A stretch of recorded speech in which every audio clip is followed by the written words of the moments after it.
신명기 8장. 내가 오늘 명하는 모든 명령을 너희는 지켜 행하라. 그리하면 너희가 살고 번성하고 여호와께서 너희의 조상들에게 맹세하신 땅에 들어가서 그것을 차지하리라. 내 하나님 여호와께서 이 40년 동안에 내게 광야길을 걷게 하신 것을 기억하라. 이는 너를 낮추시며 너를 시험하사 내 마음이 어떠한지 그 명령을 지키는지 지키지 않는지 알려 하심이라. 너를 낮추시며 너를 줄이게 하시며 또 너도 알지 못하며 내 조상들도 알지 못하던 만나를 내게 먹이신 것은 사람이 떡으로만 사는 것이 아니요 여호와의 입에서 나오는 모든 말씀으로 사는 줄을 내가 알게 하려 하심이니라. 이 40년 동안에 내 의복이 헤어지지 아니하였고 내 발이 부르트지 아니하였느니라. 너는 사람이 그 아들을 징계함 같이 내 하나님 여호와께서 너를 징계하시는 줄 마음에 생각하고 내 하나님 여호와의 명령을 지켜 그의 길을 따라가며 그를 경외할지니라. 내 하나님 여호와께서 너를 아름다운 땅에 이르게 하시나니 그곳은 골짜기든지 산지든지 시내와 분천과 샘이 흐르고 밀과 보리의 소산지요 포도와 무화과와 석류와 감람나무와 꿀의 소산지라. 내가 먹을 것에 모자람이 없고 내게 아무 부족함이 없는 땅이며 그 땅의 돌은 철이요 산에서는 동을 캘 것이라. 내가 먹어서 배부르고 내 하나님 여호와께서 옥토를 내게 주셨으므로 말미암아 그를 찬송하리라. 내가 오늘 내게 명하는 여호와의 명령과 법도와 규례를 지키지 아니하고 내 하나님 여호와를 잊어버리지 않도록 삼갈지어다. 내가 먹어서 배부르고 아름다운 집을 짓고 거주하게 되며 또 내 소와 양이 번성하며 내 은금이 증식되며 내 소유가 다 풍부하게 될 때에 내 마음이 교만하여 내 하나님 여호와를 잊어버릴까 염려하노라. 여호와는 너를 애굽 땅 종되었던 집에서 이끌어내시고 너를 인도하여 그 광대하고 위험한 광야 곧 불뱀과 전갈이 있고 물이 없는 간조한 땅을 지나게 하셨으며 또 너를 위하여 단단한 반석에서 물을 내셨으며 내 조상들도 알지 못하던 만나를 광야에서 내게 먹이셨나니 이는 다 너를 낮추시며 너를 시험하사 마침내 내게 복을 주려 하심이었느니라. 그러나 내가 마음에 이르기를 내 능력과 내 손의 힘으로 내가 이 재물을 얻었다 말할 것이라. 내 하나님 여호와를 기억하라. 그가 내게 재물 얻을 능력을 주셨음이라. 이같이 하심은 내 조상들에게 맹세하신 언약을 오늘과 같이 이루려 하심이니라. 내가 만일 내 하나님 여호와를 잊어버리고 다른 신들을 따라 그들을 섬기며 그들에게 절하면 내가 너희에게 증거하노니 너희가 반드시 멸망할 것이라. 여호와께서 너희 앞에서 멸망시키신 민족들 같이 너희도 멸망하리니 이는 너희가 너희의 하나님 여호와의 소리를 청종하지 아니함이니라. 오늘도 이런 새벽에 주님께 나온 여러분 모두를 주님의 이름으로 축복하고 또 환영합니다. 언제나 그렇습니다. 우리가 무슨 일을 만나든 어떤 상황에 있든지 간에 하나님 앞에 나가면 희망이 보입니다. 할렐루야. 그러나 우리가 문제 앞에 나가고 세상 앞에 나가고 사람 앞에 나가면 문제가 점점 커지는 거예요. 그래서 결국 그 문제 때문에 우리가 무너지게 되는 거예요. 때때로 하나님은 문제를 통해서 우리 가운데 일하십니다.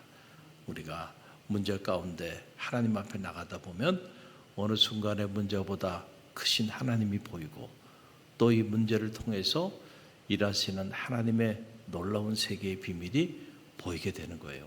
할렐루야.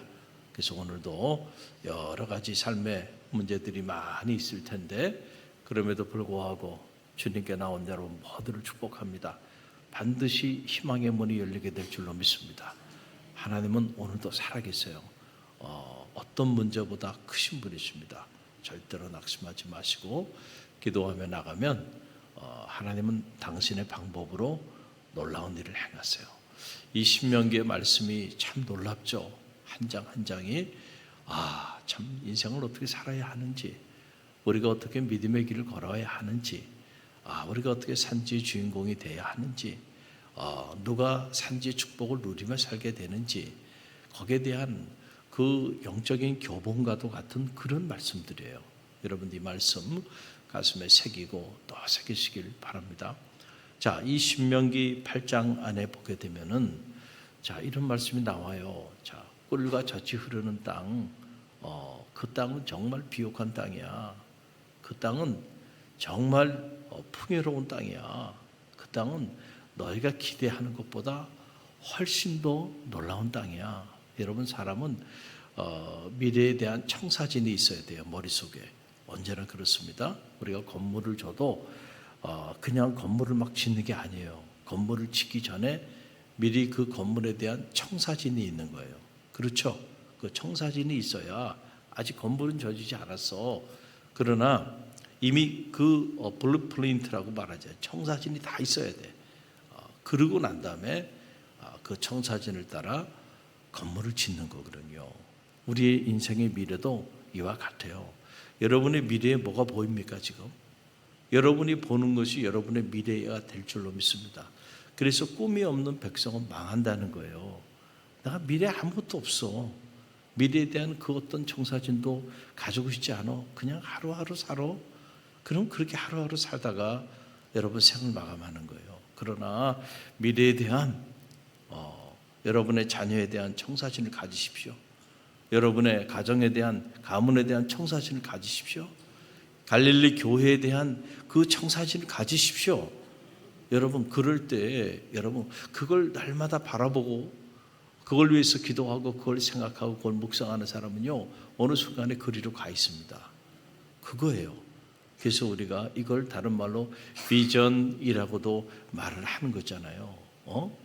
가슴 속에 무엇이 있는가? 내 인생에 대한, 내 자녀들에 대한, 내 가문에 대한, 내 교회에 대한 어떤 청사진을 가지고 있느냐 중요해요. 지금 모세가 마지막 설교를 하면서 이 이스라엘 백성들에게 너희가 미래에 들어갈 그 가나안 땅에 대한 청사진을 그냥 그림을 보는 것처럼 쫙 설명을 해준 거예요. 자, 이런 땅에 너희가 들어가게 될 거야. 상상만 해도 기가 막히지. 내가 그 땅을 너희에게 줄 거야. 그 얘기를 하면서 이제 하나님이 생명의 길과 사망의 길을 이야기하는 거예요. 자, 그 땅에 들어간다고 너희가 다 생명의 길로 가는 게 아니야. 그 땅에 들어가서도 사망의 길로 갈 수가 있어. 그거를 지금 얘기하면서 두 길 중에 한 길을 선택하라는 거예요. 생명의 길, 먼저 생명의 길은 어떤 길이에요? 그것은 이 신명기 8장이 끊임없이 반복적으로 나오는 두 가지 명령이 있어요. 하나는 기억하라는 거예요. 기억하라. 그리고 잊지 말라라고 하는 거예요. 기억하라, 기억하라, 기억하라, 기억하라. 그리고 잊지 말라, 잊지 말라, 잊지 말라, 잊지 말라.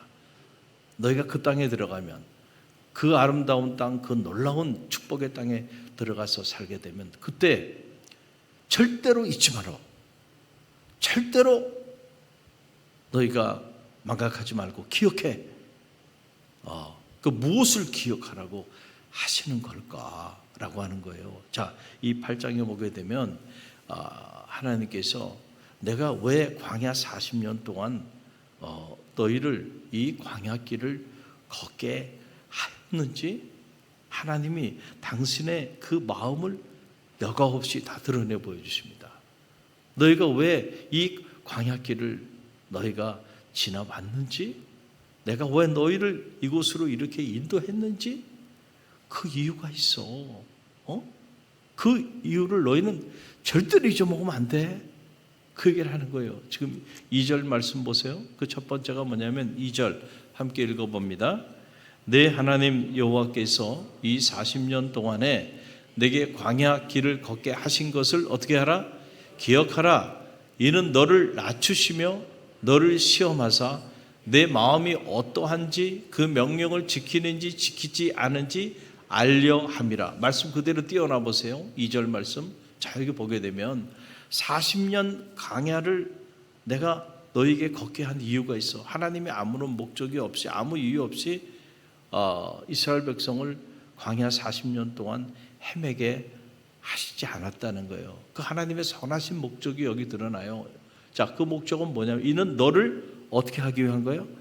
낮추시기 위한 거예요. 여러분 이게 참 중요해요. 우리가 언제나 무너지는 거는요, 교만해서 무너지는 겁니다. 그렇죠? 겸손해서 무너지는 경우는 없습니다, 세상에. 그렇죠? 사람과 사람 사이의 관계도 겸손하면 무너지지 않습니다. 그런데 언제나 사람과 사람 사이의 관계도 언제 관계가 무너져요? 교만해질 때 무너지는 거야. 교만해질 때. 부부간의 관계도요, 서로 겸손하면은요, 여러분 안 무너집니다. 그런데 언제 무너지냐면은 언제 무너져요? 교만해질 때 무너지는 거야. 아내가 교만해지든지 남편이 교만해지든지 그때부터 그 가정은 무너져 내리기 시작하는 거예요. 자, 하나님과 우리 사이의 관계도 마찬가지죠. 자, 언제 무너지느냐 하면은요, 교만해질 때 무너집니다. 여러분, 우리가 고난 가운데 있을 때는요, 누구나 겸손해요. 그런데 이제 그 고난이 지나고 문제가 다 해결되면 이제 그때부터 위험해지는 거예요, 사실은. 우리가 겉으로 보면 위기는 문제 가운데 있을 때가 위기인 것 같죠. 위기는 고난 가운데 있을 때가 위기인 것 같죠. 그러나 영적인 눈으로 보면요, 그때가 위기가 아닙니다. 그때는 괜찮아. 왜냐하면 그때는 사람은 누구나 하나님 앞에 살려달라고 낙사가 엎드립니다. 겸손해. 그런데 위기는 언제 오냐면은 풍요 가운데 옵니다. 고난이 없을 때 위기가 오는 거예요, 영적으로 보면. 자, 문제가 다 해결되고 난 다음에가 이게 영적으로는 위기인 거예요. 왜냐하면 다 문제가 해결됐어. 자녀의 문제도 해결됐어요. 또 건강의 문제, 사업의 문제 다 해결됐어. 그러고 나면 그때부터는 사람이 어떻게 바뀌어요? 교만해지기 시작한다. 교만해지기 시작. 새기고 또 새겨야 돼. 겸손, 또 겸손, 또 겸손. 그러니까 교만해지니까 사울이 처음에는 얼마나 겸손했어요. 그 사람이. 나는 그렇게 쓰임받을 인물이 못 됩니다. 저는 제 가문도 보잘것없고 그 가문에서도 가장 나약한 사람입니다. 이렇게 겸손한 사람이었어. 그래서 하나님이 그를 이스라엘의 초대 왕으로 그를 택하셔서 들어 사용하여 주신 거야. 그런데 그 사울이 유효 기간이 짧은 이유는 뭐예요?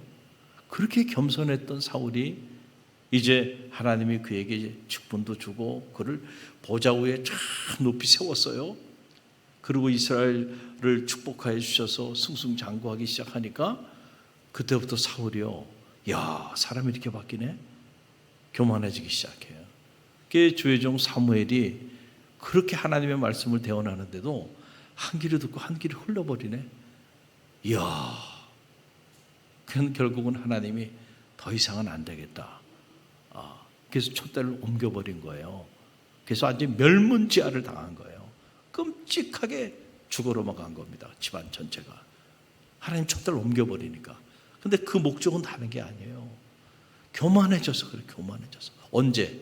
고난 가운데 있을 때가 아니고 승승장구할 때, 내 힘으로 내 능력으로 내가 여기까지 왔다고 생각을 하는 순간부터 이제 그때부터는 무너지기 시작하는 거예요.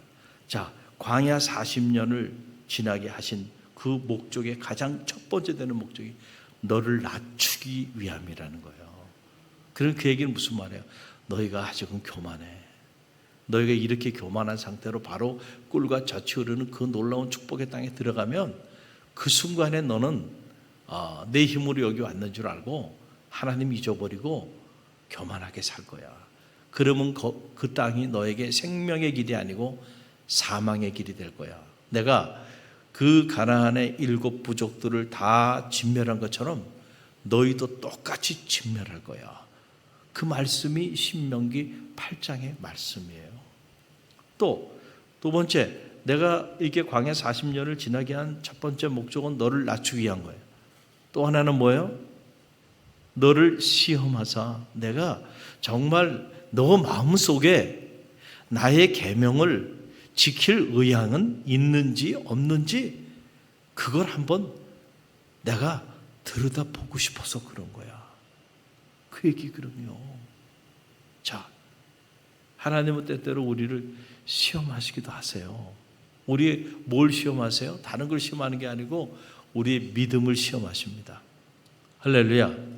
내가 정말로 믿는지 믿지 않는지, 내가 정말로 내가 내게 준 이 규례와 이 명령을 네가 목숨 걸고 생명처럼 소중하게 생각하고 그렇게 살아가는지 그렇지 않은지 내가 너 마음속을 좀 한번 들여다보고 싶어서 광야 40년 이 훈련의 길을 걷게 한 거야. 할렐루야. 저럼 여러분의 마음속에 하나님의 말씀이 생명처럼 목숨처럼 살아있게 되기를 간절히 바랍니다. 말씀 외에 다른 것들이 여러분 안에 채워지지 않길 바랍니다. 우리는 너무 많은 소리를 듣고 살아요. 그렇죠? 이 세상의 소리, 사람들의 온갖 요란한 소리들, 그 소리가 여러분의 마음을 움직이는 힘이 되면 안 돼. 하나님이 여러분에게 들려주는 소리, 하나님의 소리, 할렐루야. 그 소리를 따라 살아가야 돼요. 할렐루야. 그럴 때 여러분을 통하여 하나님은 성민의 축복, 신명기의 축복, 천대의 축복을 허락하여 주실 줄로 믿습니다. 자, 이거예요. 또 두 번째, 하나님께서 광야 40년을 지나게 한 목적이 있어요. 그 목적이 바로 뭐냐면 사람이 떡으로만 사는 것이 아님을 알게 하기 위함이다. 그 3절에 보면은 그 내용이 나오죠. 함께 읽어보면 너를 낮추시며 너를 줄이게 하시며 또 너도 알지 못하며 내 조상들도 알지 못하던 만나를 내게 먹이신 것은 사람이 떡으로만 사는 것이 아니요 여호와의 입에서 나오는 모든 말씀으로 사는 줄을 내가 알게 하려 하심이라. 아멘. 자, 광야 40년을 지나면서 먹을 양식이 부족하게 하신 것도 하나님의 계획 가운데 이루어진 거예요. 여러분, 예수님께서 공생애를 사시기 전에 40일 동안 광야에 가서 금식하며 기도를 준비했잖아요. 그리고 첫 번째 유혹이 바로 뭐예요? 이 돌들을 떡이 되게 하라는 거예요. 여러분, 사탄의 가장 무서운 유혹이 바로 그거예요. 경제의 문제입니다. 빵의 문제. 그 앞에 다 무너지는 거예요. 자, 너 지금 배고프지? 너 지금 이 경제의 문제 때문에 힘들지? 내가 해결해 줄게. 내가 다 해결해 줄게. 내 말대로 한번 해봐. 너 능력이 있다며. 너 하나님의 아들이라며. 그러면 그 능력을 가지고 이 돌들을 다 떡덩이가 되게 해서 너 굶주린 배를 채워봐. 문제될 거 없잖아. 얼마나 여러분 달콤한 유혹이에요. 그런데 그게 하나님의 소리가 아니고 사탄의 소리였다는 게 문제라는 거예요. 예수님께서 그것을 아시고는 사람이 떡으로만 살 것이 아니고 여호와의 입으로 나오는 모든 말씀으로 살지니라. 사탄아 물러가라네요. 여러분, 오늘도 사탄은요 이 빵의 문제, 떡의 문제, 경제의 문제 가지고요 우리를 유혹합니다. 여러분, 무릎 꿇지 않게 되기를 간절히 바랍니다. 이거예요. 왜 만나를 하나님이 그들에게 주셨는데 한 1년치 아니면 최소한 6개월치 정도 줘서 잘 저축하고 그리고 그걸 가지고 조금 근심 걱정 없이 여유 있게 살게 하지 아니하시고 매일매일 먹을 그 양식만 허락해 주셨을까요? 여러분 한번 생각해 보세요. 왜 그랬을까요? 만약에 1년치 너희가 나가서 만나를 충분히 거두어 놓고 그 비축한 그 양식을 비축해 놓고 그리고 너희가 그리고 살 수 있도록 그렇게 하셨다고 한다면 이 백성이 축적된 양식의 만큼 또 교만해집니다. 이거예요. 첫째도 낮추기 위하여, 둘째도 낮추기 위하여. 낮춰지지 않으면 절대로 하나님 말씀을 붙잡지 않습니다. 낮춰지지 않으면 절대로 순종하지 않습니다. 그러니까 모든 영적 전쟁에서 제거해야 되는 가장 무서운 적이 바로 뭐냐면 교만인 거예요. 교만이 최대의 죄가 되는 거예요. 하와가 무너진 것도 결국은 마지막 사탄의 달콤한 유혹에 넘어가서 교만해져서 그래요. 너도 하나님처럼 될 것이라는 그 말에 하와가 뒤집어진 겁니다. 그래? 나도 하나님처럼 될 수 있어? 그래서 하나님이 먹지 말라 그런 거야? 그러면서 생각이 교만해지기 시작한 거예요. 하나님이 이 모든 동산을 다 값없이 다 져주고 모든 걸 다 줬는데 그 창조주 하나님 앞에 한순간에 하와가 뒤집어진 거는요, 사탄이 교묘하게 그를 자극하잖아요. 먹어봐, 너 안 죽어. 너도 하나님처럼 될 거야. 그 말엔 넘어간 거예요. 그 마음에 나도 하나님처럼 될 것 같다고 하는 뭐가 꿈틀거린 거예요. 교만한 생각이. 결국 낙원을 상실하게 된 동력이 되는 거예요. 그게 첫째도 겸손, 둘째도 겸손, 셋째도 겸손. 어거스틴이 제자들이 기독교 영성이 뭡니까? 라고 물었을 때 했던 말이에요. 첫째도 겸손, 둘째도 겸손, 셋째도 겸손. 겸손하라는 거예요. 자기를 낮추라는 거예요. 자, 신명기 8장. 왜 하나님께서 광야를 지나게 하셨는가? 첫째도 낮추기 위하여, 둘째도 낮추기 위하여, 셋째도 낮추기 위하여. 할렐루야. 낮춰지지 않으면 들려오지 않아. 하나님의 말씀이 낮춰지지 않으면 절대로 생명의 길, 하나님이 제시하는 말씀대로 순종하며 그 길을 가지 않아. 그래서 하나님이 훈련시키기 위하여 양식을 이틀분도 주지 않았어요. 매일 그날 먹을 양식만 딱 주신 거야. 그 이유는 뭐냐면 너희가 매일 하나님만 의지하며 살게 하기 위해서. 그래서 절대로 교만해지지 않기 위해서 1년치 10년치 양식을 줬으면은 하나님 없이도 난 이제 넉넉히 먹고 살 수 있어. 그리고 또 고개를 쳐들면서 교만해질까 봐 겸손을 가르치기 위해서. 그리고 사람이 네가 가지고 있는 돈이나 네가 가지고 있는 빵이나 떡으로 인생을 사는 게 아니야. 결국은 하나님이 살게 하시는 거야. 그거를 가르치기 위해서. 그래서 하나님께서 이 광야 40년을 보내게 하셨다는 거예요. 깨닫게 되는 축복이 있게 되기를 간절히 바랍니다. 아직도 여러분이 가지고 있는 그 재산이, 여러분이 가지고 있는 그 물질이, 여러분이 지금 소유하고 있는 그 어떤 것이 여러분에게 의지의 대상이 되고 있습니까? 정말로 우리의 의지의 대상이 되는 것은 하나님 한 분밖에 없음을 꼭 기억하시길 바랍니다. 그 돈도요, 하나님 지켜주지 않으면 한순간에 다 빠져나갑니다. 여러분의 건강도 하나님 지켜주지 않으면 한순간에 다 무너집니다. 여러분 그 귀하게 생각하고 자랑으로 삼는 여러분의 가정도 자녀도 하나님 지켜주지 않으면 한순간에 아침 안개처럼 사라져버릴 겁니다. 여러분, 그걸 깨닫게 하기 위해서. 그러니까 너는 늘 겸손해. 매일매일 겸손히 하나님 앞에 하나님을 의지하면서 자기를 낮추고 나가게 하기 위해서 하나님의 광야 이 40년의 영적인 훈련을 하게 했다는 거예요. 또 그래서 이 8장의 가장 중요한 경고는 그래서 가난에 대한 경고가 아니고 풍요에 대한 경고예요. 너희가 풍요해졌을 때 그때도 너희가 이 광야를 지냈던 때처럼 그렇게 너를 낮추고 하나님의 말씀을 생명처럼 생각하면서 하나님을 의지하고 겸손히 살게 하기 위해서 이 훈련을 하게 했다는 거예요. 혹시라도 너희가 그 풍요 가운데 빠질 때에 이걸 다 잊어버리고 다시 교만해질까 봐 두렵다는 거예요. 그 14절에 보면 그 내용이 나오죠. 함께 읽어봅니다. 내 마음이 교만하여 내 하나님 여호와를 잊어버릴까 염려하노라.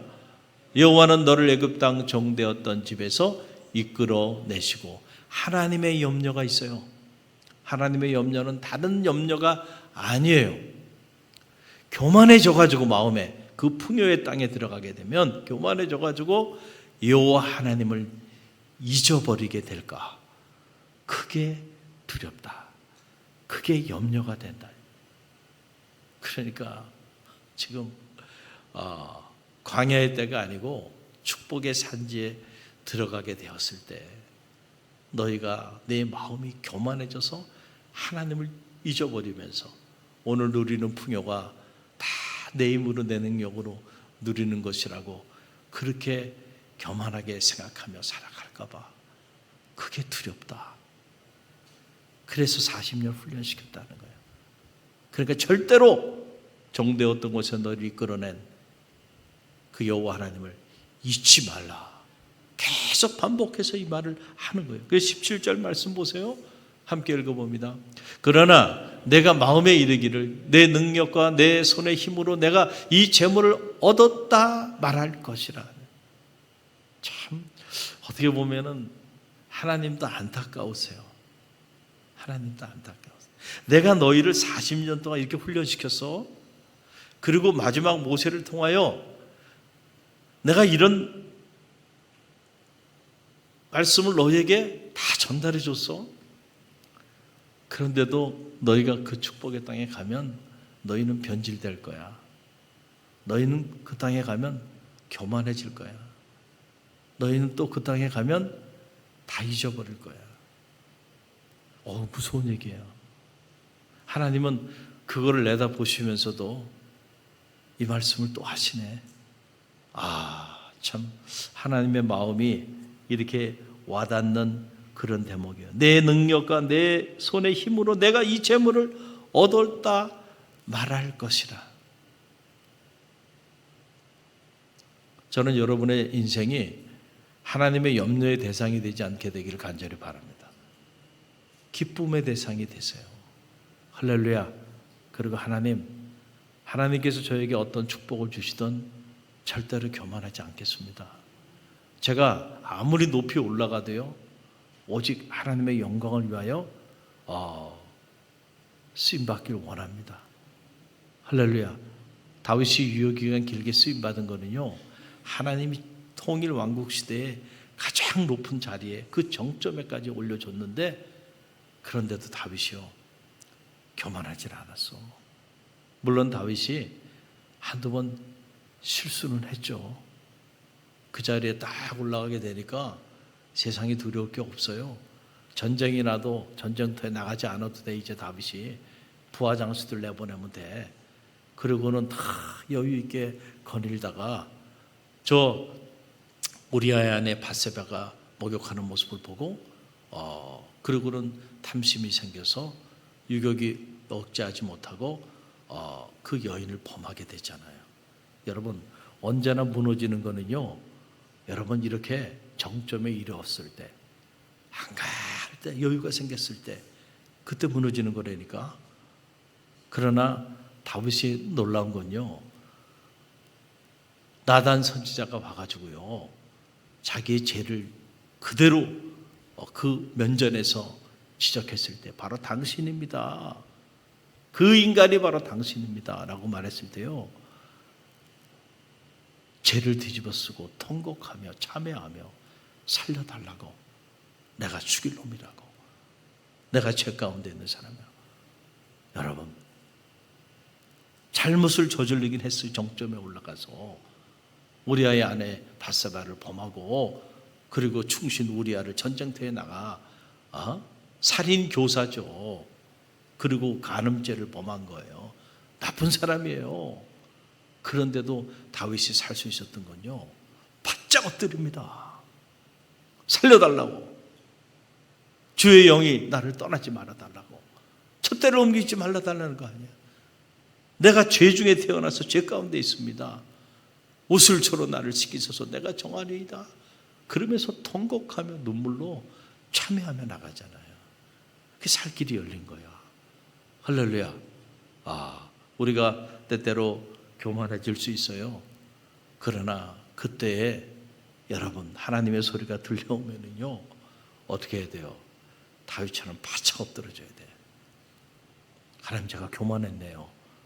제가 정신을 못 차렸네요. 여러분, 그래서 자 18절 말씀을 보세요. 이 모든 환경을 허락하시니까 누군지를 알라는 거예요. 함께 읽어봅니다. 내 하나님 여호와를 기억하라. 그가 내게 재물을 얻을 능력을 주셨습니다. 이같이 하시면 내 조상들에게 맹세하신 언약을 오늘같이 이루려 함이라. 자, 여호와를 기억하라. 여호와를 기억하라. 반복적으로 그 얘기를 하면서 내가 이렇게 재물을 많이 얻은 것은 여호와께서 너에게 재물을 얻을 수 있는 능력을 줬기 때문이야. 내 능력이 아니라니까 절대로 잊지 마라. 교만해지지 마라. 오히려 하나님의 은혜에 감사하면서 더 낮춰, 더 낮춰, 더 겸손해져. 할렐루야. 지금 그 말씀을 하시는 거예요. 그러면서 하신 말씀이 그거예요. 내가 겸손해져서 이 여호와 하나님을 잊지 않고 기억하면 생명의 길을 갈 거야. 그러나 이렇게 얘기했는데도 내가 잊어버리고 그리고 내 마음 안에 교만한 마음을 품고 나아간다고 한다면 내가 너를 반드시 멸절시킬 것이다 라고 하는 그런 얘기예요. 그 내용이 19절에서 20절에 나와요. 19절에서 20절 우리 마지막 결론 말씀인데 함께 읽어봅니다. 내가 만일 내 하나님 여호와를 잊어버리고 다른 신들을 따라 그들을 섬기며 그들에게 절하면 내가 너희에게 증거하노니 너희가 반드시 멸망할 것이라. 여호와께서 너희 앞에서 멸망시킨 민족들 같이 너희도 멸망하리니 이는 너희가 너희 하나님 여호와의 소리를 청종하지 아니함이라. 아멘. 신명기의 축복은요 항상 이중적으로 나오는 거예요. 한쪽은 순종했을 때 주어지는 축복, 천대의 축복. 그러나 순종하지 않게 되면 그러면 반대로 천대의 저주가 임하게 되는 거예요. 그런데 우리가 이 두 번째 부분은 가로쳐서 묵상하지 않고 천대의 축복만 묵상하는데 아니에요. 신명기는 언제나 딱 둘을 균형 있게 말씀을 전하고 있어요. 멸망의 길을 걸어갈 거냐, 생명의 길을 걸어갈 거냐. 선택은 누구에게 있어요? 여러분에게 있습니다. 오늘도 이 새벽에 생명의 길을 선택하신 여러분을 축복합니다. 할렐루야. 끝까지 생명의 길을 걸어가는 갈릴리교회 모든 새벽 사람들 되시길 바라고, 우리 CLT 8기생들 이제 훈련이 막바지로 가고 있는데 이렇게 훈련을 하나님이 시켜주신 목적은 바로 신명기 8장에 하나님의 마음이 있기 때문에 그래요. 여러분을 낮추게 하기 위해서. 그리고 사람이 떡으로만 사는 것이 아니고 여호와의 입으로 나오는 모든 말씀으로 사심을 정말로 깨닫게 하기 위해서 무엇보다 여호와 하나님을 풍요로울 때도 잊지 않고 기억할 수 있는 그런 겸손한 영성을 갖게 하기 위하여 훈련시켰다는 사실을 기억하고요. 여러분들이 이 훈련에 영적으로 다 성공자들이 되길 주님의 이름으로 간절히 축원드립니다. 자, 우리 주신 말씀 가슴에 새기고, 자, 첫째도 겸손, 둘째도 겸손, 셋째도 겸손. 교만한 사람은 어디도 쓸모가 없습니다. 교만은 패망의 선봉이요, 쓰러짐의 앞잡이에요. 그래서 절대로 교만해지지 않도록 낮추고 또 자기를 낮추게 해달라고 여러분께 예수 기도하십니다.